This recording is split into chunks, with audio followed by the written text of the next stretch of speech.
আসসালামু আলাইকুম, কেমন আছেন সবাই? আশা করি সবাই অনেক বেশি ভালো আছেন। আজকে আবারও অনেক দিন পর একটা রেসিপি নিয়ে হাজির হলাম আপনাদের সবার সামনে। আশা করি আপনাদের সবার কাছে অনেক ভালো লাগবে। বিকেলের নাস্তাতে কিন্তু এই খাবারটা একদমই জমে যাবে। বিকেল একটু ভাজা পড়া হলে কিন্তু খুবই ভালো লাগে, তাই না? আর আজকে এটা হচ্ছে আমি বানিয়েছি লইট্টা মাছের কি বলে ফ্রাই। আসলে আমরা কিন্তু নর্মালি লইট্টা মাছে দেখা যায় যে কারি বানিয়ে খাই বা ভর্তা করে খাই, বাট লইট্টা মাছটাকে কিন্তু এইভাবে ফ্রাই করে খেলেও কিন্তু অনেক মজা লাগে। আশা করি আপনারা শুরু থেকে শেষ পর্যন্ত দেখবেন, আপনাদের কাছেও অনেক বেশি ভালো লাগবে। আর যারা এখন আমার চ্যানেলটা সাবস্ক্রাইব করেনি তারা কিন্তু প্লিজ আমার চ্যানেলটাকে সাবস্ক্রাইব করে আমার বন্ধু হয়েই কিন্তু পাশে থাকবেন। সো এই তো বাসায় দেখি লইট্টা মাছ এনেছিল, আর এটা দেখতে একটু অদ্ভুত টাইপের, যেমন এই যে বিশাল বড় হা করে থাকে। আর একটা মজার ব্যাপার হচ্ছে আমি আসলে অনেক মাছেরই নাম জানি না। আর এই কথাটা আমার আম্মু সবসময় বলে যে মানুষ যদি শোনে যে তুই মাছের নাম জানিস না, তাহলে হয়তো বলবে যে তোর বাপ মনে হয় তোকে কখনোই মাছ খাওয়ায়নি। সো মনে পড়ে গেল কথাটা। যাই হোক, কাজের কথায় আসি। তো এই হচ্ছে লইট্টা মাছ। তো এটাকে এখন আমরা যেভাবে ফ্রাই করব সেটা আপনাদেরকে এখন দেখাবো। এইটাকে আমি এইভাবে কেটে নিয়েছি এমন টুকরো করে। এখন আপনি যদি চান আপনি আরও বড় করে কেটে নিতে পারেন। আমরা যে ফ্রেঞ্চ ফ্রাই খাই সেভাবে কিন্তু লম্বা করেও কাটা যায়। এখন আপনার যেভাবে ভালো লাগে সেভাবে কেটে নেবেন। এরপর এখানে আমাদের দিতে হবে 1 টেবিল চামচ পরিমাণ লেবুর রস। সো এইখানে লেবুর রসটা দিয়ে দিচ্ছে। এখন আপনার বাসায় যদি ভিনেগার থাকে আপনি কিন্তু লেবুর রসের বদলে সেটাও দিতে পারেন। এটাকে একটু মাখিয়ে নিচ্ছি। তারপর যেটা দিতে হবে এখানে মরিচের গুঁড়া।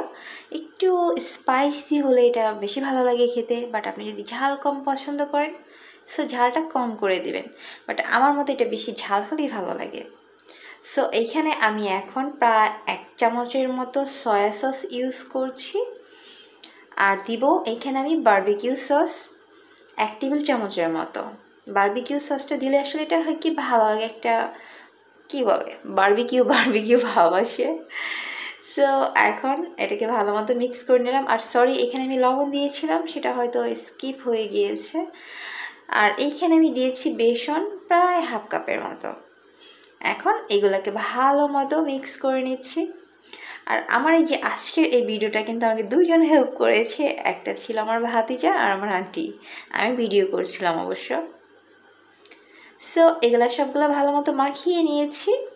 এখন এটাকে ভাজার পালা। আর এটাকে কিন্তু দুইভাবে ভাজা যায়। আরেকভাবে যে এই যে আমি এখানে বেসন নিয়েছি 1 কাপের মতো, এরপর এখানে লবণ পরিমাণ মতো আর বেকিং পাউডার 1/2 চা চামচ দিয়ে এটাকে গুলিয়ে একটু হলুদ মরিচও দিতে পারেন।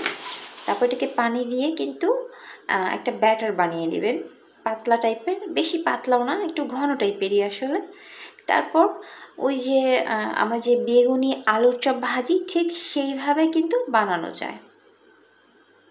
সো এখন একটা প্যানে পর্যাপ্ত পরিমাণে তেল দিতে হবে, আর এটা ডুবো তেলে ভাজতে হবে। সো বেশি করে তেল নিতে হবে। তেলটাকে একদম ভালো মতো গরম করে নেবেন। তারপর ওই যে বললাম যেভাবে যে আলুর চপ বানাই সেইভাবে বেসনের মধ্যে দিয়ে এটাকে ডুবিয়ে তারপর তেলের মধ্যে দিয়ে দিবেন।